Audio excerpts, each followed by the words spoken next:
Hey folks, I'm John Anik. Thank you all for coming out for the UFC 226 press conference today. Before we get to the presser though, we would like to ask UFC President Dana White and Las Vegas Mayor Carolyn Goodman to come to the stage for a special presentation.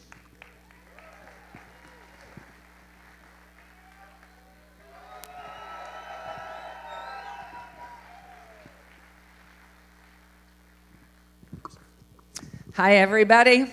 I knew this guy, and I'm the only person in the entire city of Las Vegas, maybe the world, that knew this guy when he had hair.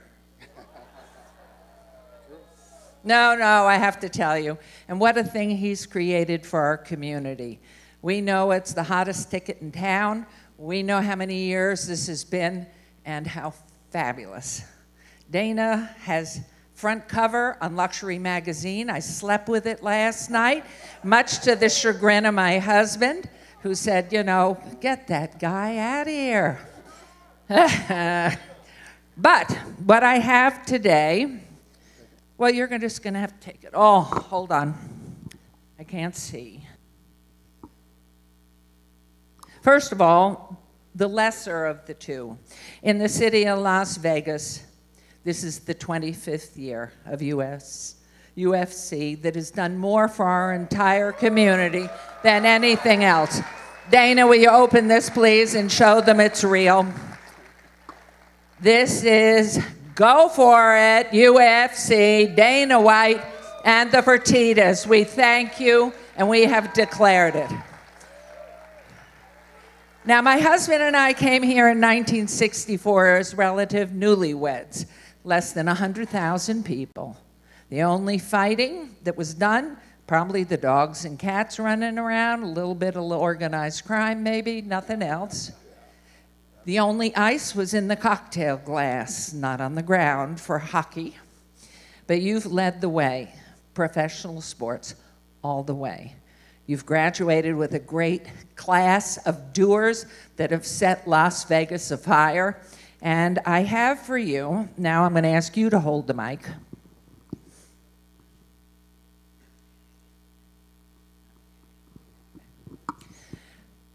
My husband was mayor for 12 years. This is 8 for me.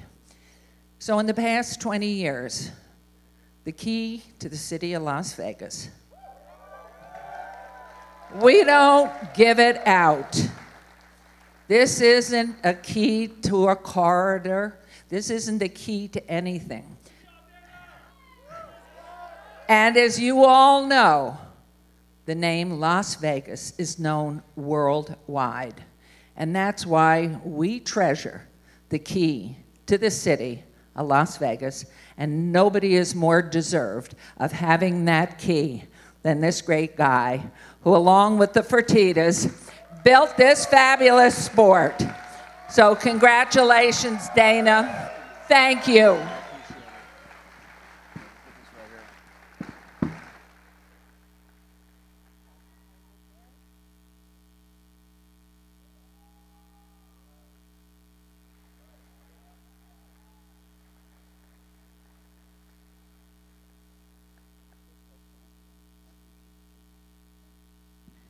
Thank you, guys.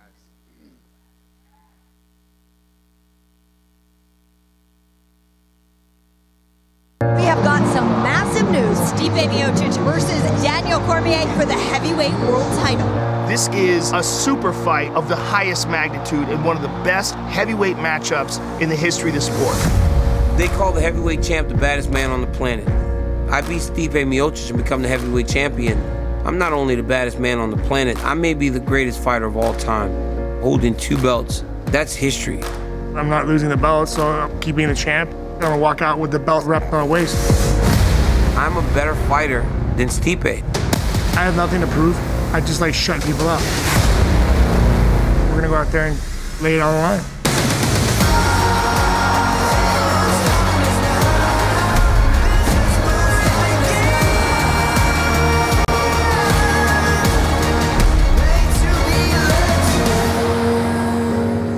Made to be legends.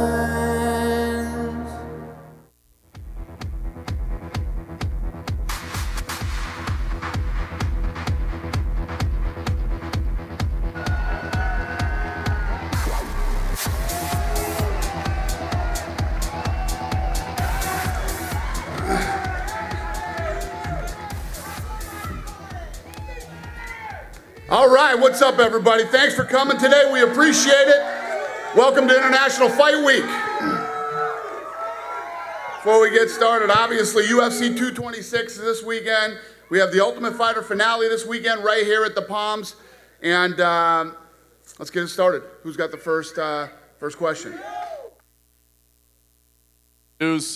Unfortunate news, of course, with the cancellation of the previous co-main event. I'm curious, what can you tell us about Max Holloway at this point? An update on his health and just kind of what's going on with him. Yeah, it's a weird situation. I was just talking to Jeff Nowitzki in the back, and you know, there's a couple of different, you know, people. Some people think it's concussion related, and some people think it's weight cutting related. So they haven't really got down to the bottom of what it is, but according to him, he feels fine, and but obviously he's not fine. So we're going to continue to try to figure out what's wrong with Max Holloway. So I guess in the meantime, you know, there's no way that this guy's going to fight anytime soon. Okay, I was going to ask him. You said anytime soon. So with that in mind, that we're still figuring it out. I mean, is there even a ballpark, a time frame, an idea when he could fight again? I can't remember exactly what the time frame is, but when you look at, you know, he was getting ready for a fight. That fight fell out. Then he was getting ready for another fight, and he didn't make weight and couldn't make the weight. And the list goes on and on. 3 or 4 fights. I can't remember exactly what it was, but the guy's been training and cutting weight, you know, for 3, 4 fights in a row. Yeah, it's very weird. We'll figure it out, and that's that. I guess the flip side, Brian Ortega, what do you do with him in the meantime? I mean, do you have any idea of getting him another fight? It sounds like maybe you tried to put something together this weekend. It didn't happen. What's the next move for him? We're working on it. We're working on it. So obviously, literally Jeremy Stevens will not stop blowing me up. He wants this fight so bad. He said he'll take it on short notice. He's cutting weight already, and with the hopes that Ortega will accept the fight. Ortega has turned down the fight. So I don't know. We'll see what happens. Nice. And I guess still a good card. I mean, even with that unfortunate news, still a very, very good card. I'm just curious, Dana, what the thought process was, how you picked these two guys, the other two heavyweights here, to be your co-main event. Was it an easy pick? What was the decision-making process? Yeah, well, obviously, you know, when you're putting together a card, and especially it's International Fight Week, it takes a lot of timing and things to come together and be right. A lot of guys were healthy. A lot of guys hadn't fought in a while, and everybody wanted to fight on International Fight Week. And then what was awesome, too, is that these two accepted a fight with each other, light heavyweight versus the heavyweight champion. Which when they both won their last fight, I felt this was the funnest fight to make in the heavyweight division right now, and they both agreed to it. So, yeah, and let's not even talk about these two. I mean, that's another great heavyweight fight. We got Mike Perry versus Felder. You got Chiesa versus Pettis, which was supposed to happen. The whole card is stacked with great fights. Prelims are awesome, too. So, thank you. Yes. And just quickly, if I could, for Derek Lewis, it was already a big fight, and people are excited about this. Now it's the co-main event of International Fight Week. I want to ask, you know, just kind of if it changes anything for you to have a little added shine, a little added spotlight, and if you feel that maybe, you know, with you fighting right before the heavyweight title fight that night, if maybe timing might work out, stars might align, and this could mean a special night for you, maybe a title shot in the future.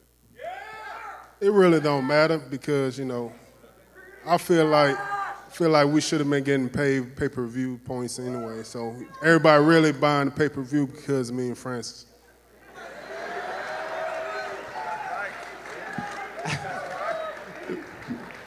That's right.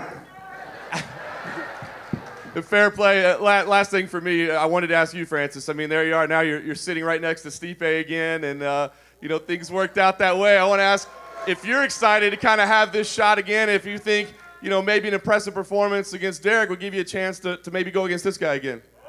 Yes, I mean, I'm really excited to get back in the octagon. You know, I lost my last fight against Stipe, and then it was a great performance for Stipe, but I learned a lot about that fight. I'm pretty sure that the rematch will be different. I'll do better than I did the last time, and I will do great.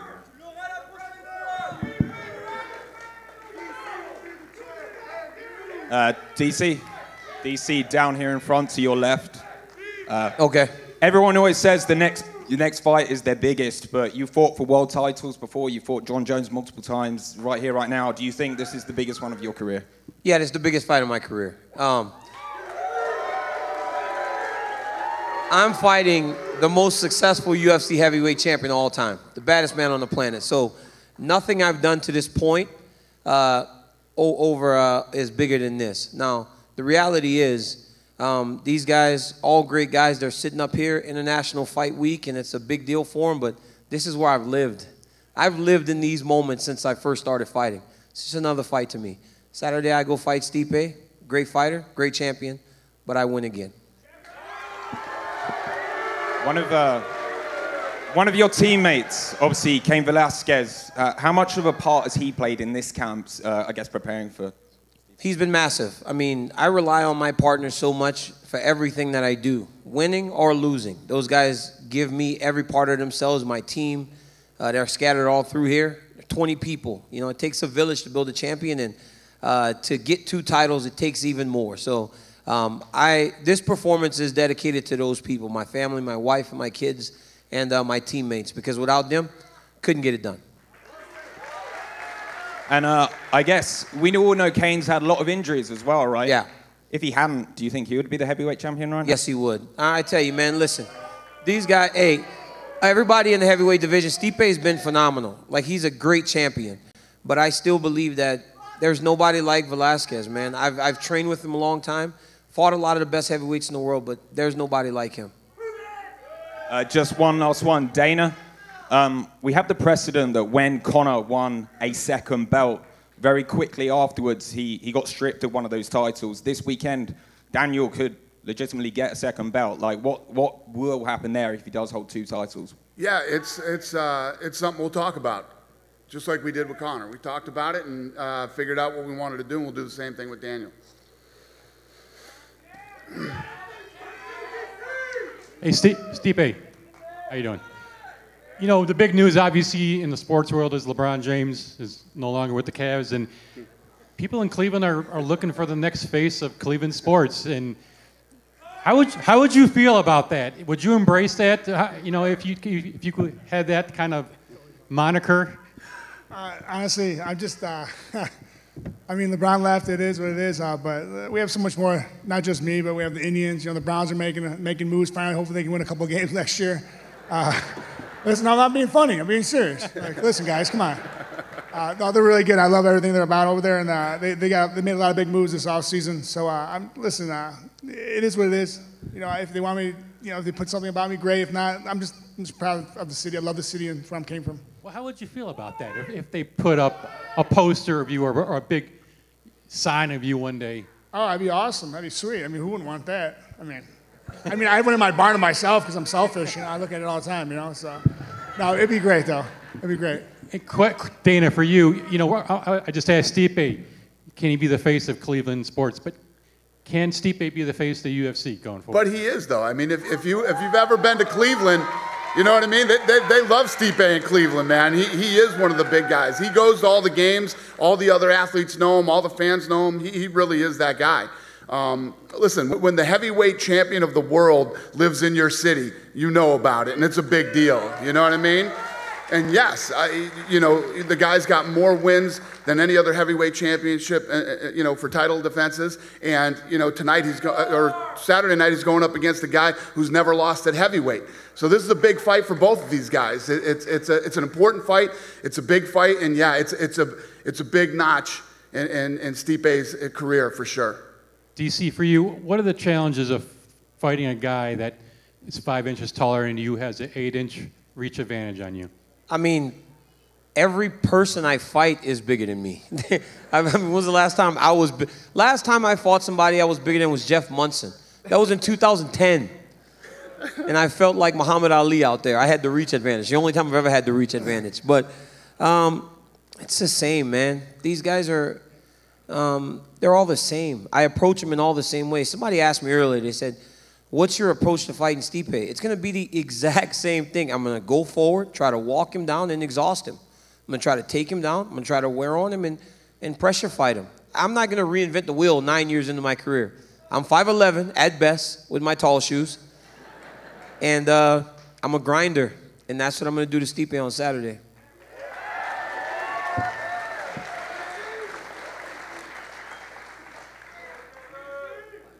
Question for Dana. Good afternoon, gentlemen. Question for Dana, first of all. Going back to the Max Holloway situation, can you just assure us that he has had MRI, EEG scans, and he will be having those? I did speak to a consultant neurosurgeon and kind of talked him through the comments that that Max's team had put out, and he said it could be a number of things. That was his diagnosis, from very simple things to like the beginning of epilepsy or whatever condition it is. But can you assure us that he is going through all these testings? No, he's done no testing. Of course he's done testing. Of course he's done testing. We're running him through every test there is, and he probably needs to, I just got back from vacation today, so, I'm just getting in the loop on most of this stuff, but, he needs to go to like the Mayo Clinic or one of these type of places and do a full, yes, we will take care of Max Holloway, and he'll go through every type of testing there is till we figure out what's wrong with him. Yeah, the question was just posed as you'd said, he's saying he's fine, and obviously he isn't. Well, originally this happened on, I believe, Monday. This started on Monday, and he went through a bunch of tests at the hospital, and they thought he was fine. Then, he did that interview with Michael Bisping, and, people started to realize that something wasn't right, and they brought him back in and started testing him again. Thank you, Dana. Question for Daniel. Daniel, obviously you have been campaigning at light heavyweight for some time now. Surely there is a difference stepping back in against someone who is potentially going to be perhaps 20 pounds heavier and No, he's not going to be 20 pounds heavier. I'm just hoping I'm not heavier than he is, get on the scale. He's definitely going to be heavier than he is. You know what? You know what this guy told me at the Ultimate Fighter? I said, what do you think I'm going to weigh for the fight? And he said, you'll be cutting to 265. That's not true. You don't think I'm that undisciplined? It's close. No, it's not true.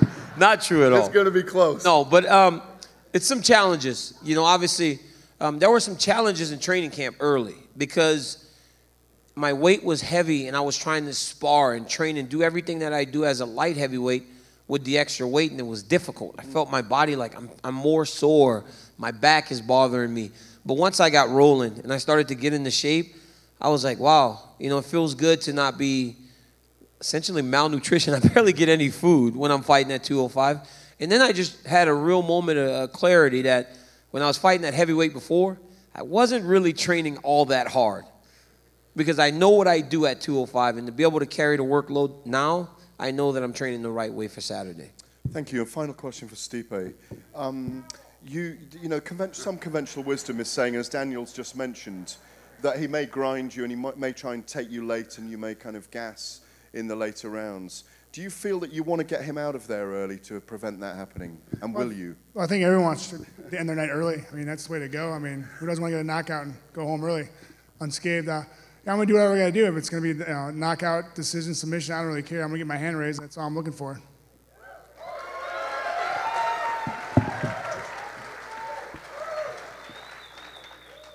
Just one for Derek, right here.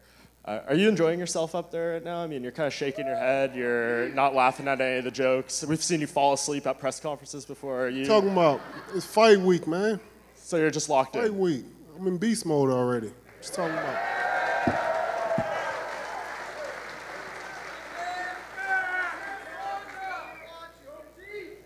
A question for Francis.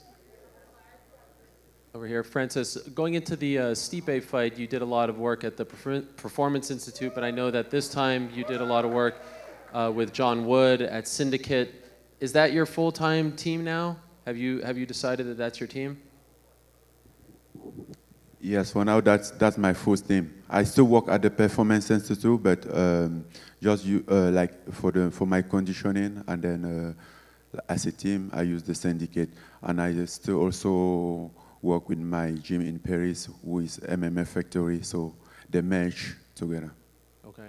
And a question for Stipe. I like looking at your face during these press conferences because you have this look of sort of, I'm unimpressed with everything my opponent is saying. And I'm just wondering, what do you think of Daniel at this point after doing tough with him and You know, I know sometimes he tried to get under your skin a little bit. How do you feel about Daniel going into the fight? No, I was waiting for you to come with those questions. That's why I was looking like that, because I'm used to it by now. No, Daniel's a great guy. You know, we had a good time with the Ultimate Fighter. And listen, man, I work at the fire department. I get my balls busted every day. You know what I mean? I'm the little guy on the department. And like I tell you, they always give me a plunger, no matter after a fight. They're like, hey, go to town. I'm like, awesome, yay, get to work on the toilet, you know, or clean the floors or clean the trucks, you know. So, yeah, I'm not good. No one's gonna get under my skin. Only my wife knows that button to get under my skin. Okay, then just a quick one for Daniel. I know that you keep saying that you're going to go down to 205 after this. That's the plan. But considering, just for, you know, let's just put John aside for a second. Volkan's fighting Alex. You beat both of them. You look to be in amazing spirits. You don't have to cut weight. Your expiration date is coming up in this sport. Why in the world, if things go well, would you go back down to 205? Like, what is there for you to do? I'm honestly like really selfish, and I don't want to give up one of the belts. So it's like going to be a fight between Dana and I, but I mean, we'll see what happens. I mean, either I fight at 205 or, I mean, I've already got a challenge in the back. Derek Lewis told me that he was going to knock me out right before we walked out of here. So I mean, Derek Lewis may knock out Francis and then knock me out afterwards. I don't know. I know they got guys that are lined up to fight me. He's been sizing me up since I got back there and called me small. He's like, well, you're a lot smaller than everybody up here. That's rude, Derek. He said it. Like, wow, you're a lot smaller than everybody else. What? That's crazy. You are. Derek, what's your issue with Daniel? I want to know too. He disrespected Popeye's chicken on a commercial a few years ago.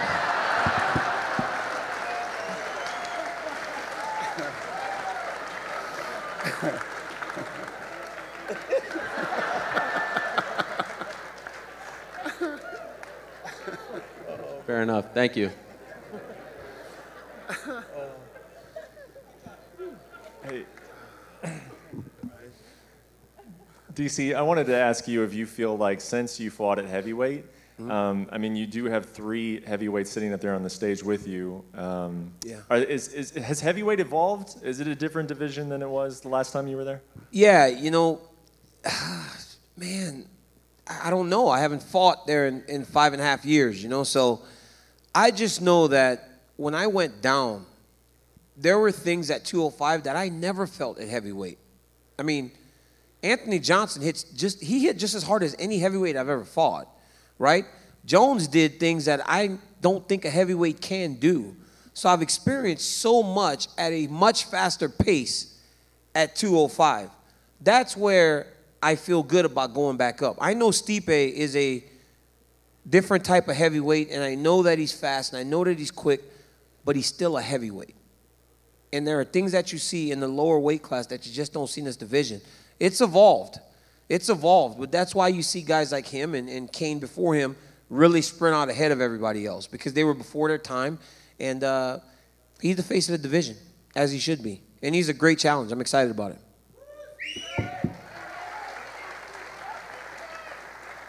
And just real quickly, one more. Dana, we kind of just, you got the key to the city, and then we kind of just moved immediately on. As a guy who's from Las Vegas, I just want to know, I'm sure you've gotten a lot of awards over the course of your career. What is the significance of getting the key to the city of Las Vegas? That guy said it's the interim key. Oh, that's funny. Yeah, no, it's obviously very special. You know, we're proud to be from Vegas, and you know, as an organization, we do a lot for this city, and yeah, no, it's an honor, and I appreciate it.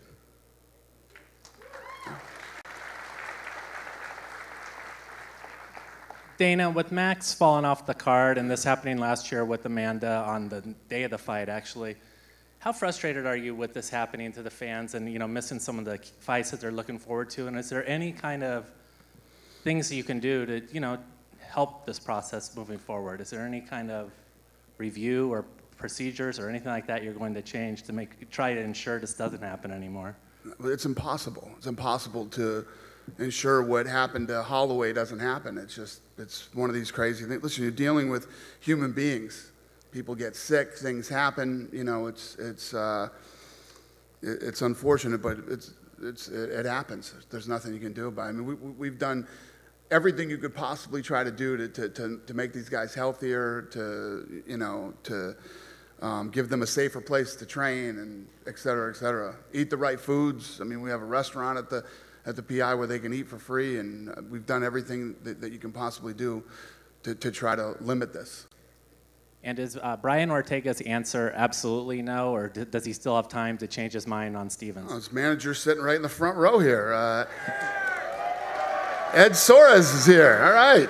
Bet you wish you didn't come to this press conference. Is it an absolute no, or is it a maybe? It's what? It's no. Get him, everybody.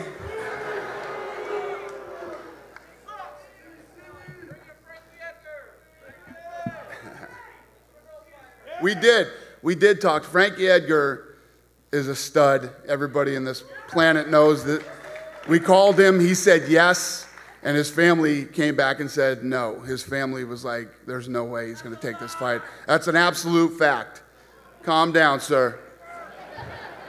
It really happened. So, yeah, he's a stud. He wanted to take the fight. He actually was going to take the fight against Jeremy Stevens. They wanted for the interim title. You know, believe me, we tried everything we could to put another fight on this card, and it didn't work out. Who has the next question? That's it? I think we were getting the rap sign from the back. That's it? All right. She'll be here tonight. I'm going to square these guys off, and thanks for coming, you guys. We'll see you Friday.